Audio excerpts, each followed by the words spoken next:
E aí, galerinha, vamos resolver mais uma questão agora do Enem, uma questão um pouquinho mais antiga, tá? Uma questão aí do ano de 2013, envolvendo o conceito aí de calorimetria, termologia, de uma forma geral, tá? Então se liga aí nesse assunto que faz tempo que não aparece na prova do Enem, e nessa reta final é bom se ligar nesses conteúdos, que são conteúdos chaves aí na prova do Enem.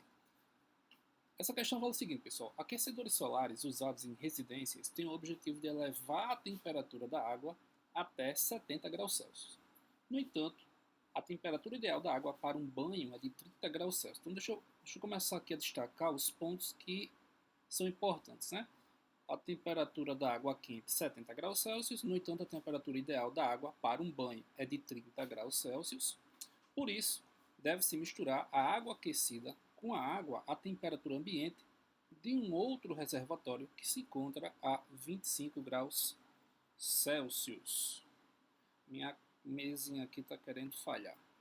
Qual a razão entre a massa de água quente?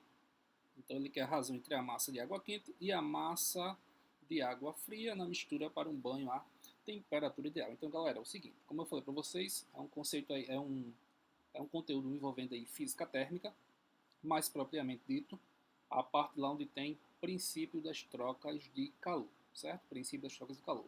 Qual o objetivo da questão? Vamos misturar água quente a 70 graus Celsius com água fria a 25 graus Celsius para obter aí uma mistura com 30 graus Celsius, ou seja, você vai tomar um banho, né? Um banho aí a uma temperatura de 30 graus, certo? Então vamos lá, vamos começar aqui. Como é que a gente vai fazer aqui?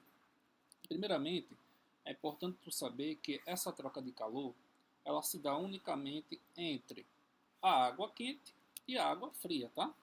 Então aqui, ó, eu tenho água quente, aquela que eu vou obter lá no aquecedor solar, e aqui eu vou ter água fria, certo? Água quente a 70 graus Celsius, água fria a 25 graus Celsius. Então eu vou misturar água quente com água fria e aí nessa mistura eu vou obter uma água a uma temperatura ideal para se tomar um banho, que é água a 30 graus Celsius, tá? Ou seja, a nossa temperatura de equilíbrio tem que ser de 30 graus Celsius. A temperatura de equilíbrio térmico dessa mistura tem que ser de 30 graus Celsius. Só lembrando aqui um conceito importante, né, relacionado a calor, né? Lembra que calor, o que é calor? Calor é uma transferência, tá? Transferência de energia térmica que flui espontaneamente do corpo mais quente para o corpo mais frio. Então aqui, ó, a gente tem uma passagem espontânea de energia térmica do corpo quente, ou seja, da água quente, para a água fria. Então a água quente vai diminuindo a sua temperatura porque tá passando a sua energia térmica para a água fria, e a água fria vai aumentando sua temperatura. Aí vai chegar um momento que eles vão entrar em equilíbrio térmico, que no caso a temperatura de equilíbrio térmico aí é de 30 graus Celsius. Galera, como a gente está considerando que essa troca de calor é exclusivamente entre a água quente e a água fria, ou seja, a gente tem aqui um reservatório termicamente isolado. Então temos aqui um reservatório termicamente isolado. O que acontece? Toda a quantidade de calor que temos nessa troca aqui se conserva, né? Toda a energia que a gente tem aqui nessa troca entre água quente e água fria vai se conservar. De forma, então, que eu posso dizer que a somatória da quantidade de calor trocado dentro desse sistema é igual a zero. Ou seja, se o corpo quente perde 1000 calorias, o corpo frio vai ganhar mais 1000 calorias. Tá? Então, menos 1000 quem perde, mais 1000 quem ganha, dá zero. Então, a somatória da quantidade de calor total que existe, né, nessa troca entre esses corpos, poderia ter mais de dois corpos, essa somatória, essa quantidade total de calor é igual a zero, certo? Logo, eu posso dizer então o seguinte, ó, quantidade de calor da quente mais quantidade de calor que vai para o frio é igual a zero. Professor, que quantidade de calor é essa que está acontecendo aí? Que tipo de calor é esse que temos aqui dentro desse reservatório termicamente isolado? Gente, o que a gente tem aqui é quantidade de calor sensível, tá? A gente não tem aqui mudança de estado físico. Aqui tem-se apenas uma mudança de temperatura. Água quente vai esfriar, água quente vai esfriar, água fria vai esquentar. Então a gente só tem aqui uma mudança de temperatura. Então toda vez que eu só tenho mudança de temperatura, eu tenho quantidade de calor sensível. quantidade de calor sensível, vamos colocar aqui, ó, como é que se calcula a quantidade de calor sensível, para quem já não lembra mais, mc delta T, né? No caso aí é a equação fundamental da calorimetria, que muita gente gosta de lembrar como sendo o Q-macete. Q-macete é a quantidade de calor sensível, beleza? Então vamos resolver então a questãozinha, tá? Então, quantidade de calor sensível do corpo quente mais quantidade de calor sensível do corpo frio é igual a zero. Se tivéssemos mudança de estado físico, entraria também aí a quantidade de calor latente. Então, galera, como é que vai ficar? Vai ficar assim, ó. M, que é a massa da água quente, vezes o calor específico, vezes a variação de temperatura da água quente, mais massa da água fria, calor específico da água fria, variação de temperatura da água fria, tudo isso igual a zero. Lembrando que eu quero uma razão entre a massa de água quente e a massa de água fria, beleza?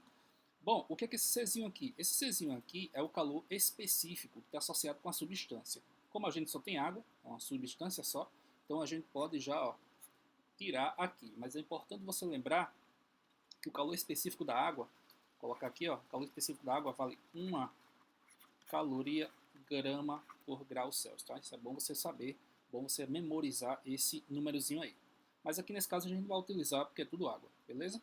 Então aqui vai ficar M, massa d'água quente, vezes, o que é ΔT, que é a temperatura final, vou colocar assim, ó, temperatura final, que nesse caso vai ser a temperatura de equilíbrio térmico da mistura, então eu vou colocar assim, ó, temperatura de equilíbrio menos a temperatura inicial, mais massa d'água fria, vezes temperatura final da água fria, que nesse caso vai ser a própria temperatura de equilíbrio, né, que é a temperatura da mistura, menos a temperatura inicial da fria, e aqui a temperatura inicial da quente, fecha parênteses, tudo isso igual a zero, vou subir um pouquinho aqui para não ficar na frente.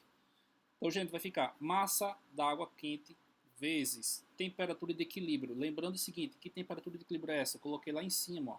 A temperatura de equilíbrio térmico é 30 graus Celsius, né? Eu estou misturando água quente com água fria para obter uma mistura a 30 graus Celsius, né? Para tomar um banho, que é uma temperatura ideal aí de 30. Então aqui vai ficar 30 menos temperatura da água quente, 30 menos 70, que é a temperatura inicial da água quente, mais a massa da água fria eu não tenho, com a temperatura de equilíbrio térmico com a temperatura de equilíbrio aqui, né? 30 também, ó, a temperatura inicial da água fria 25 igual a zero.